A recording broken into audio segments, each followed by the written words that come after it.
How do you handle a home inspection when selling your home? I'd like to answer this question from a seller's perspective, both before listing your home as well as once you're under contract. Hi, my name is Jon Tripp and I'm CEO of the Domus Group and Realtor with eXp. I encourage sellers to get a pre-listing home inspection before their home goes on the market to ensure they're aware of problems, both minor and major.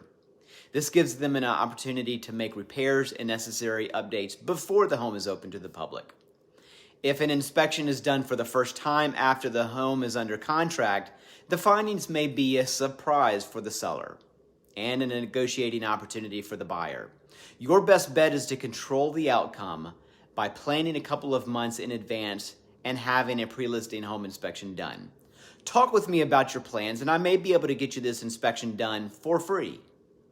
Call me at 703-552-5259 or email me at info@thedomusgroup.com.